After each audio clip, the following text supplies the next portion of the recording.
Hello. I want to thank you for joining us for this information session focused on the Capital Regional District's 2024 Provisional Financial Plan. Today is January, as I wait for my watch to open, January 17th, and today is the day we've experienced significant snow, so I hope you're warm and safe, and if you're watching this on the webcast later, I hope the weather has gotten much better. My name is Colin Plant, and I'm honored to serve as the Capital Regional District Board Chair. And before we begin, I want to acknowledge the Lekwungen-speaking peoples on whose territory the CRD building stands. We recognize and respect the First Nation governments across the region, Songhees and Esquimalt nations here in the core area, the Wasanich nations out on the Saanich Peninsula and Gulf Islands, and to the west, the Chianuk, Sauk, and Pachidat, all of whom have a long-standing relationship with the land and seawaters that continue to this day. Today, for the first time, we are having this opportunity to delve into our planning procedures. And when I say first time, meaning this online session, the boardroom is always open for public input and we would welcome that. And so tonight, you're going to have an opportunity to ask questions and we will explain to you how we align our services with community needs while considering the impact on taxpayers. This session will be recorded, ensuring those that are unable to attend live can benefit from the insights shared during the presentation and the subsequent question and answer session. To begin, I would like to introduce the executive leadership team, two of whom are sitting with me. First off, Ted Robbins, the Chief Administrative Officer, and Nelson Chan, the Chief Financial Officer and General Manager, Finance and Technology. Joining us online, Alicia Fraser, General Manager of Integrated Water Services, Larissa Hutchison, General Manager of Parks and Environmental Services, Kevin Lorette, General Manager of Planning and Protective Services, and Kristen Morley, General Manager of Corporate Services and our corporate officers. Ted Robbins and Nelson Chan will begin with a presentation about the Capital Regional District, our planning processes, and the specifics of the 2024 Provisional Financial Plan. Following their presentation, our executive leadership team will also be available to address your questions. I encourage you to use the Zoom Q&A tool for questions so we are better able to keep track of them. Please keep in mind that the name you registered will appear next to your question. Any feedback that is not in the form of a question will be captured by staff and will be included in a future report to the board, but basic comments will not be read into the record tonight. Once again, thank you for being here tonight. And without further ado, I would like to invite Ted Robbins and Nelson Chan to present the details of our Provisional Financial Plan. Thank you very much for the introduction, Chair Plant, and good evening to those of you that have joined our virtual 2024 CRD budget information session. And as Chair Plant said, this is the first time we've held a virtual session, so we appreciate those of you who have taken the time to tune in this evening. As Chair Plant said, my name is Ted Robbins, and I'm the Chief Administrative Officer here at the Capital Regional District. And we really do want to thank you for taking the time to join us this evening. And this is really about getting more information about the CRD's Provisional 2024 budget that the CRD board will consider adopting soon this March. We do have several slides to guide our presentation this evening. And as Chair Plant noted, there will certainly be an opportunity at the end of the presentation for any questions you may have about our consolidated budget or the various services the CRD provides across the region. So with that, let's get to the presentation. Just a quick overview with this slide of the presentation this evening. I'll begin with an overview of the CRD and regional districts more broadly. Then I'll highlight the work the CRD board undertook during 2023, which of course was the first year of the CRD board's term. And I'll talk about how that the work from last year and the direction the board has provided us impacts the 2024 budget. Then Nelson will speak to the provisional budget and the consolidated operating and capital financial plans. Then, as I say, an opportunity for questions at the end. So just to provide some context about the capital region to begin with, the CRD covers a large area, about 237,000 hectares to be exact, and the population of the entire region is currently at about 440,000 people. The Capital Regional District is comprised of 13 member municipalities and 3 electoral areas, and there are at least 18 First Nations who identify parts of the capital region as traditional territory, 11 of which have reserve lands and settlements within the regional district boundaries. Many of those First Nations receive CRD services either directly or indirectly from their neighboring municipalities. So what are regional districts anyway? Well, regional districts are an order of government established by letters patent in British Columbia in 1966. And as a result, we have quite a unique local government structure here in BC compared to the rest of Canada. There are 27 regional districts in British Columbia, and regional districts really arose out of a need for greater regional cooperation on regional and sub-regional issues and service delivery. And today, regional districts really serve 3 basic roles. First, regional districts provide region-wide services, such as solid waste management, parks, and regional planning. Secondly, regional districts provide intermunicipal or sub-regional services that can be delivered more effectively and efficiently through a shared service delivery model, whereby residents only pay for the services they receive. And for the most part, the services you participate in are at your choice within your municipality. And then finally, regional districts act as the general local government for the unincorporated electoral areas and provide local services such as water and fire protection services to those local electoral area communities. As you might know as well, the CRD operates 3 corporate entities. In addition to the Capital Regional District and its board, we operate the Capital Regional Hospital District, which was incorporated in 1967 by way of the Hospital District Act to mandate the sharing of capital costs for regional health facilities, and the Hospital District Board was established in 1974 and of course continues to this day. We also operate the Capital Region Housing Corporation, which is a wholly owned subsidiary of the CRD with a mandate to develop, manage, and deliver affordable housing across the capital region. And the same administrative support structure applies to all 3 corporate entities. This next slide with this table gives you a better sense of which level of government provides which services and where the jurisdictional authorities lie. In other words, who does what or which level of government is responsible for what. And it's easy to see why sometimes this is a little unclear for folks, which is why we thought this information was important tonight. So just using parks as an example, as a service, of course, there are municipal parks. Then there are regional parks, which the CRD is responsible for. There are also local parks in the electoral areas, which the CRD is also responsible for. But then, of course, there are also provincial and even national parks. Another example with water and wastewater services, of course, the municipalities operate municipal water and sewer systems, but the CRD also operates sewer systems. We operate sub-regional and regional systems that provide water supply and treatment and wastewater conveyance and treatment. But of course, the province then gets involved in water servicing by way of administering groundwater and water licensing. And so again, this table, of course, is not comprehensive, but does provide a summary of just a few of the more than 200 services that the CRD provides across the region, and gives you a sense of the role of the CRD as it relates to service delivery in the region. As we start the second year of the CRD board's 4-year term, it's worth taking a moment to reflect on the decisions and actions that were implemented in the board's first year in 2023 that will influence the 2024 work plan and budget. Beginning with the board's approval of the strategic priorities in the 2023 to 2026 corporate plan, the board, as you may know, has set transportation, housing, climate action and the environment, First Nations, and governance as the 5 priority areas this term.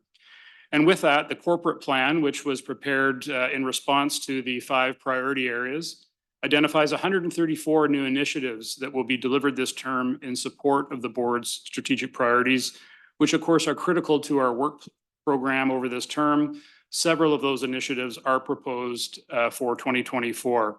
And I do encourage you to have a look at the 2023 to 2026 corporate plan, which of course is published on our website if you have a moment. New and updated strategic plans were approved last year, including the Regional Parks and Trails Strategic Plan, the Regional Parks Land Acquisition Strategy, and the CRD Advocacy Strategy. And these plans build on several other previously approved plans, such as the Climate Action Strategy, the Solid Waste Management Plan, the Liquid Waste Management Plans for the core area and Saanich Peninsula, the Regional Water Supply Strategic Plan, and the 30-year Master Plan, which was approved in 2022, the CRD Arts and Culture Strategic Plan, and the First Nations Task Force Report, and the Regional Growth Strategy. The list goes on, and I know the list is long and there are several more, but these strategies and plans are really important in setting long-term service delivery direction and mandate, which ensures, of course, appropriate steps are planned and actioned to maintain regulatory compliance. They guide continuity in operating and capital plans. And with this, they provide longer-term predictability in our financial plans. A number of new initiatives and strategic directions were initiated last year as well through the board, including the engagement process to gather input on regional transportation governance, the advancement of an approval process to increase the land assembly, housing, and land banking service, the requisition and the borrowing authority associated with that service with a goal of increasing the supply of affordable housing in the region. There was direction to take action in formalizing the CRD's government-to-government relations and commitments with our Indigenous partners, ongoing work which is important for our board and our organization. Direction to progress important work that will lead to a long-term biosolids solution for the region. And we also implemented work within the organization to support and advance employee engagement, ensuring we have a happy and satisfied workforce who are critical, of course, to service delivery across the region. There were more large-scale capital investments last year, including investments and financial commitments that support affordable housing in the region through the Capital Region Housing Corporation. There were significant investments in drinking water and wastewater infrastructure, direction to invest in regional park land acquisitions through the widening and lighting of the regional trails. And of course, we can't overlook the fact that day in and day out throughout the year, the CRD provides many, many regional, sub-regional, and local services across the region, so many of which are essential to supporting life, the economy, and protecting the environment in the region. So with that, now I'm going to turn the presentation over to Nelson Chan, who is going to provide some more regional context before getting into the budget details. Nelson. Thank you, Ted, and thank you, Chair Plants. Pleasure to be here this evening to share some information on our 2024 budget. Before we get into that, I think it's important to spend just a little bit of time on some regional context in terms of what's going on within the CRD or some of the external factors that impact our budgeting and service delivery processes. We do track a number of key indicators. Here's a few of them, talking a little bit about building permits and units that are housing starts within the region. Close to $2 billion in forecasted permits in the year, which will construct nearly 4,700 units. We all know affordable housing and housing in general is an issue in the region, but certainly these are some indicators of where that's trending on an annual basis. The cost of single-family dwellings continue to increase in the region. In 2023, they increased about 2.5%, which is a significant decline from previous trends. But that does bring a single-family dwelling average purchase price in 2023 to roughly $1.3 million. Another big impact that influences service delivery in the Capital Regional District is population growth. Since 2011, we've seen nearly a 20% increase in population, and that impacts a lot of services and assets that the CRD uses to deliver these services. Asset utilization, everything from wear and tear to parks, bridges, trestles. All of those things require additional maintenance, ongoing operating costs in order to manage that utilization. And the reality is we want people to use these assets. These public assets are there for the public good, but just recognizing also the impact population growth has on operating costs. For 2023, BC Stats just released the final CPI numbers yesterday. So updated that here. It's for the Greater Victoria area. It came in at about 3.7%. That's a big decline from the previous year, which was 7%. I'll dip more on that a little bit later. And then the unemployment rate right up until November for the last 12 months was about 4.1%. Just to say that we're pretty much right back at pre-pandemic levels as it relates to unemployment rates, one of the lowest in the country. Previously, Ted mentioned the Capital Regional Housing Corporation. So with nearly 2,000 units under the operation of the Housing Corporation, it is the second largest nonprofit housing provider in the province. I don't think a lot of people know that, with nearly 2,000 units, as I said. And looking forward, the board is committed to continuing to grow that portfolio to meet affordable housing needs within the region. And another 800 dwellings are in the portfolio planned in the 5-year plan, bringing us total to more than 2,700 units. And then depending on how various commitments work out, federal funding partners and so on, it could be even more than that. So some great work done by the Housing Corporation. Wanted to take a moment just to say that the consolidated capital plans of the 3 entities, that's the Regional District, the Hospital District, and the Housing Corporation, have an impact on jobs in the region. Working through the BC Stats economic input-output model, it's the same model all the provincial ministries use. Our capital plan will create roughly 1,300 jobs in region and an additional nearly 1,900 jobs across the rest of the province through the flow of goods and services. So a real economic impact provided by the consolidated entities of the regional district. I think that context is really important because it also sets the stage for our planning guidelines. Every year we go to the board and we ask them to set some bookends, so to speak, on what the planning guidelines are for the upcoming year. It really, the real main purpose of that is to drive a collective path forward for staff to bring service plans. And they center around the economic conditions I had mentioned earlier that really drive service delivery. But we also have 3 key financial management strategies. I won't get into it, the presentation's there, but that really helps isolate the impact on limiting impacts to ratepayers such as yourself. I'd be remiss if I didn't take an opportunity to measure or demonstrate some of the KPI measures that we've been able to drive. So in our current year that we just finished, our final budget had an increase over the prior year of around 2.8% on property taxation. That's on a consolidated basis. And that drove on an average residential household about $665 in property taxes. So when you look at your property tax bill, for the average residential property in the CRD, you would have paid about $665 towards all of the services that the CRD delivers, depending on which jurisdiction you live in. For 2024, the preliminary budget had an increase in requisition of about 3.4%. So that brings in an increase or a cost per average household of roughly $688 or $23 per household for the entire year. To give some context on what that looks like, because our financial planning guidelines that the board provides generally flow in line with inflation. So from direction from the board, staff are given direction to limit impacts on taxation to CPI. So for the 2023 year, the budget guidelines set a limit of 5.5%. That was the estimated forecast of CPI. By the time 2022 ended, the number of CPI published by BC Stats for the Greater Victoria area was 7%. However, through diligent planning, through various optimization, reduction, deferral programs, and so on, the CRD brought in a budget of around 2.8%, absorbing a nearly 5%, over 5% variance between the CPI rate and our 2023 final budget. So really proud of that. And the increase on the ratepayers for the 2023 budget was $18 for the year.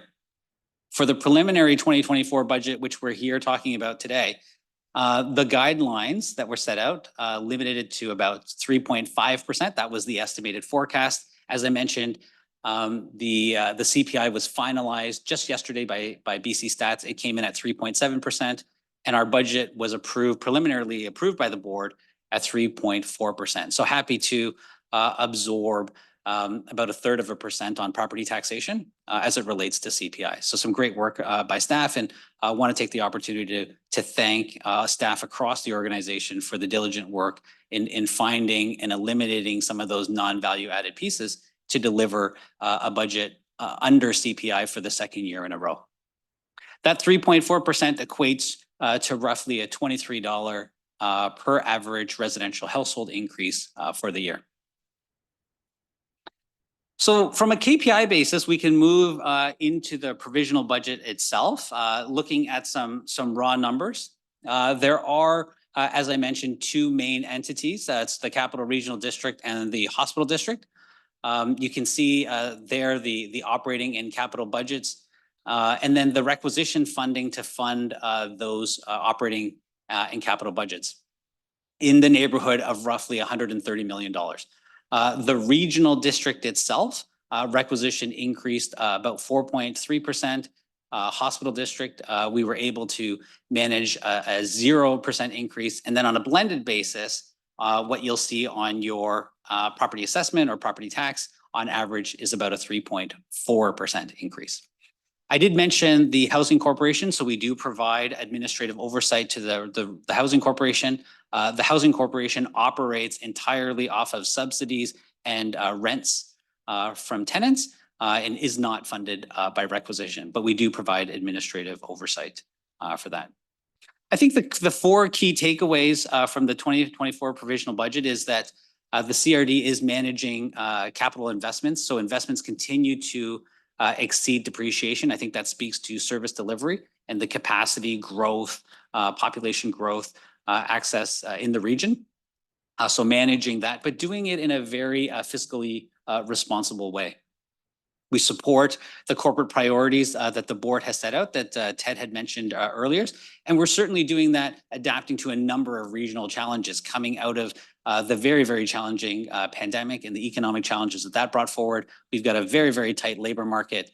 And then, of course, all of the external factors on asset utilization and doing it in a financially sustainable way, which I'll get into in a little bit in a couple of slides. For our capital plan increased about 4%. For 2024, it sits at about $235 million. The left diagram there shows, where the money goes, mostly to engineering structures. That includes water infrastructure, wastewater infrastructure, recreation infrastructure, and so on. But certainly vehicles and equipment. And then how we fund that is a combination of debenture debt, which is long-term debt financing. We support some of it from our operating work in process as well, and then reserves and so on. The capital projects or the capital plan here is broken out by community needs. So community needs is a way of identifying various priorities that the board has signaled. So everything from water, wastewater, solid waste, all the way down to climate action, transportation, people planning, and so on. Some major highlights of our 2024 capital plan include significant projects in the regional water supply, replacement of an ultraviolet system, some big changes or big refurbishment of our main supply line from Mount Newton to Highway 17, including seismic upgrades. We've got a number of projects in the wastewater treatments, including the East Coast Interceptor, rehabilitations in Boker Creek, Marigold Curry, seismic upgrades. Those are pump stations.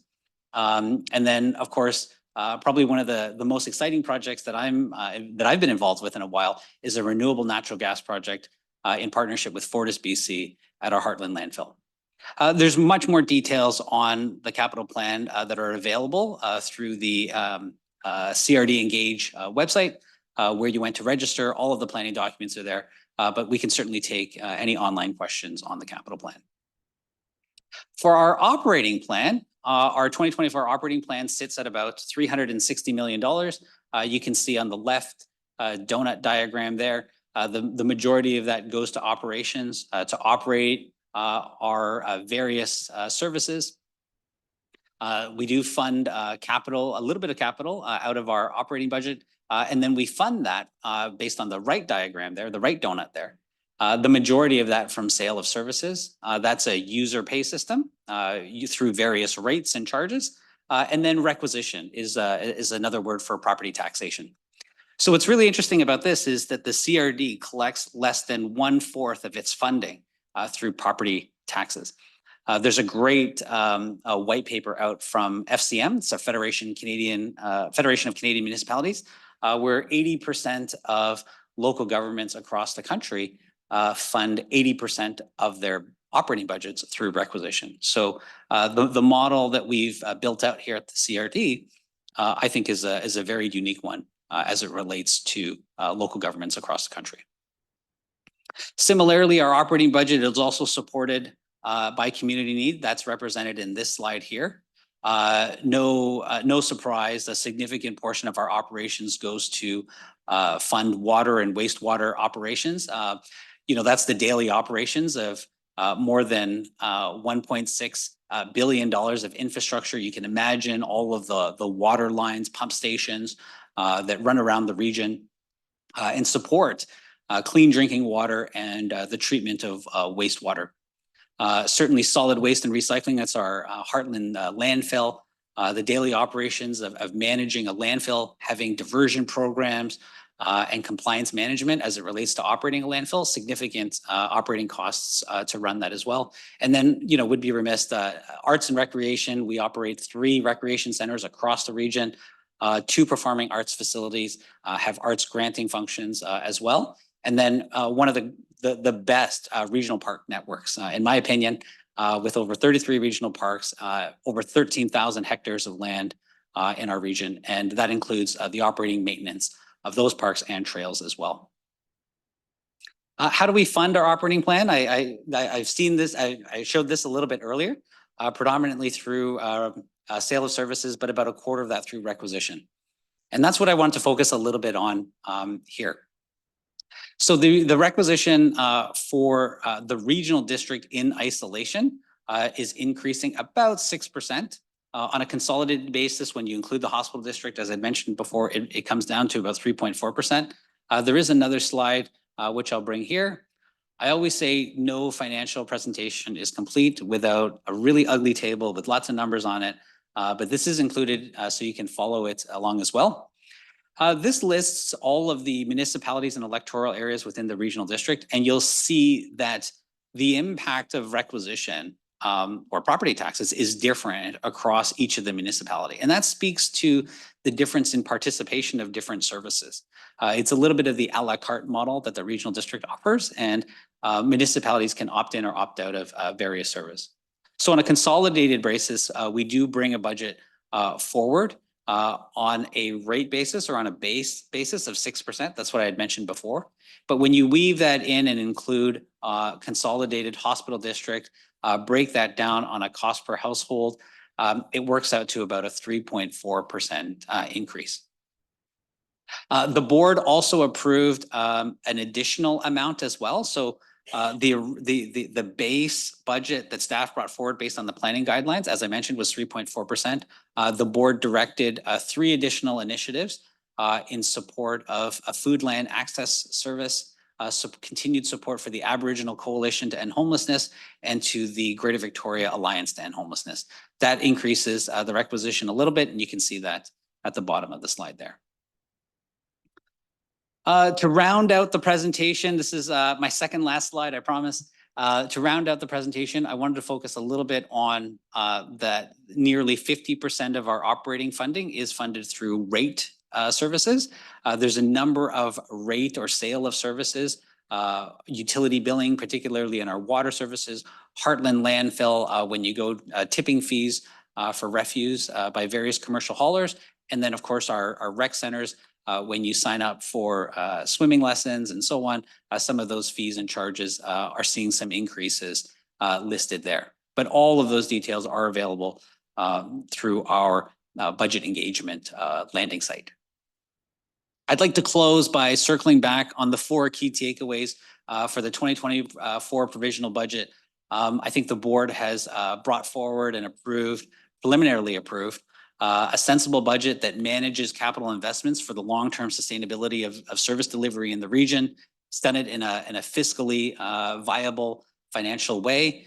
We support the priorities as identified by the board through strategic planning and the corporate plan, and managing a number of regional challenges that we continue to face given the uniqueness of our geographic location, our labor markets, and so on.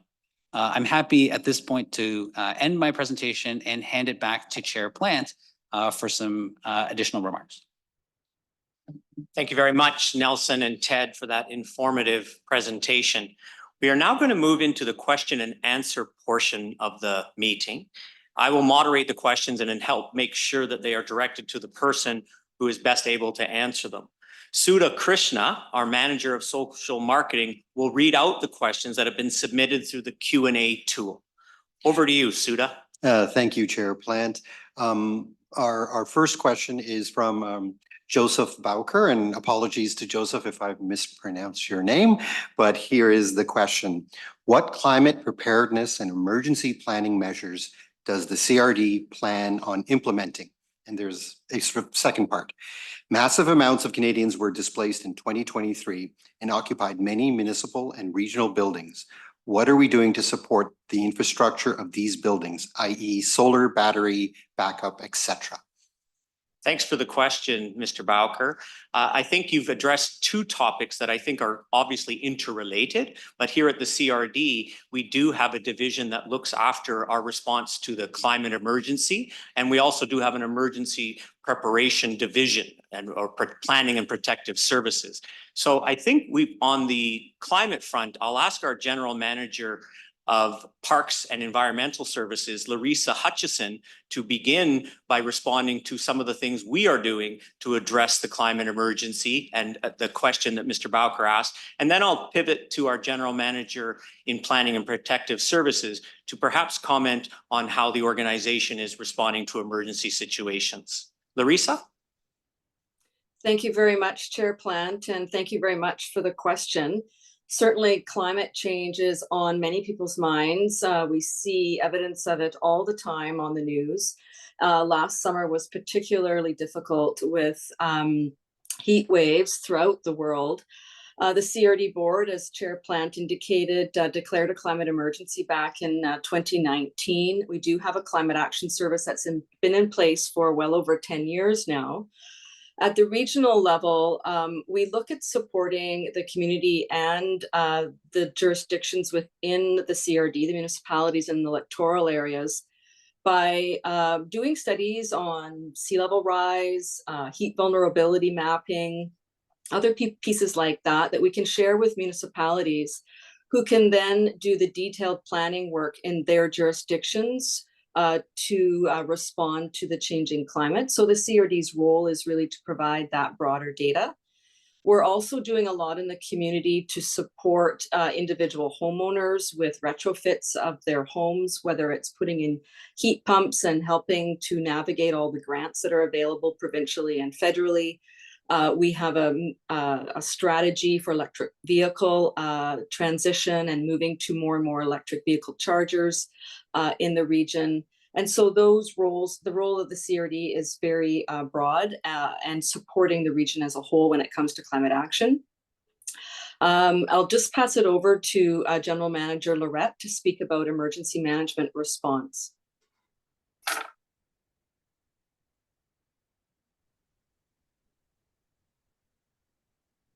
Thank you, Larissa.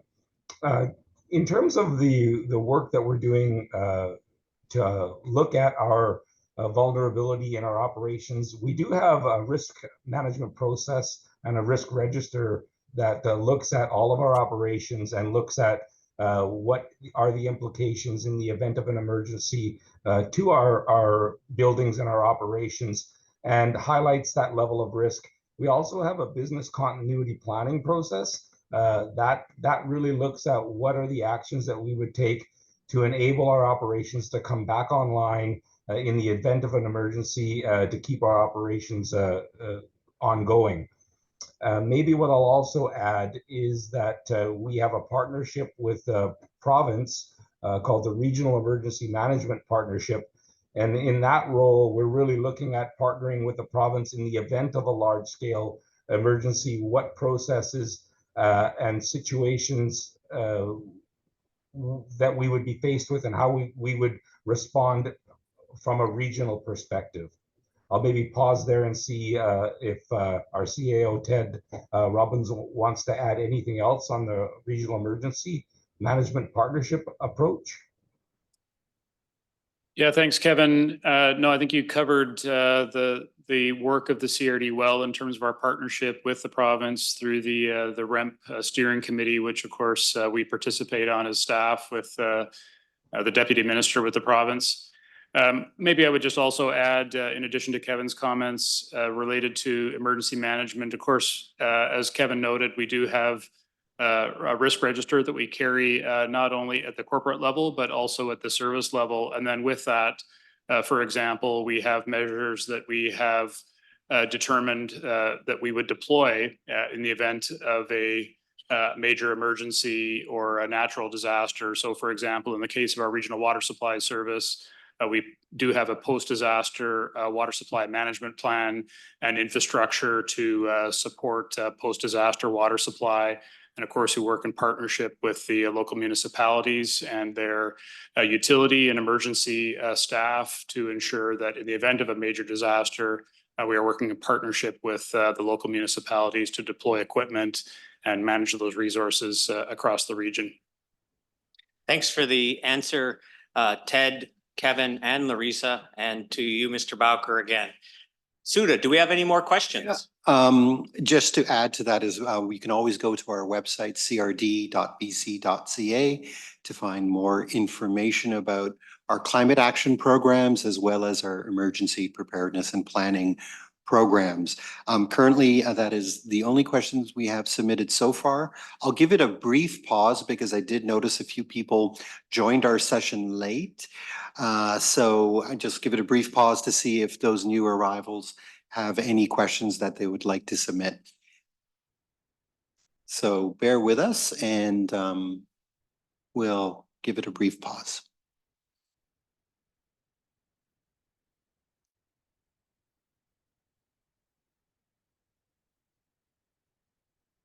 And with that, I don't see any further questions or comments in our Zoom session here. So I'll turn it back to you, Chair Plant, for our closing remarks. Absolutely. And we recognize that people are busy.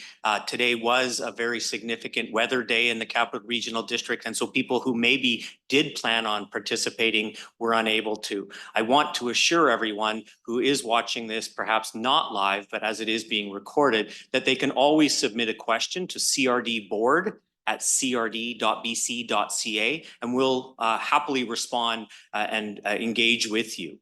And so thank you to the people who are watching it live. Thank you to people who will watch it in future. And thank you to the CRD staff who actually came together tonight and prepared the documents in order to have this first time of a public presentation. So your feedback will be captured and will be presented to the board in future. As we said at the beginning, any comments that may have come in during the meeting were not going to be shared as part of the input tonight, but will be shared with the board, but the question will be.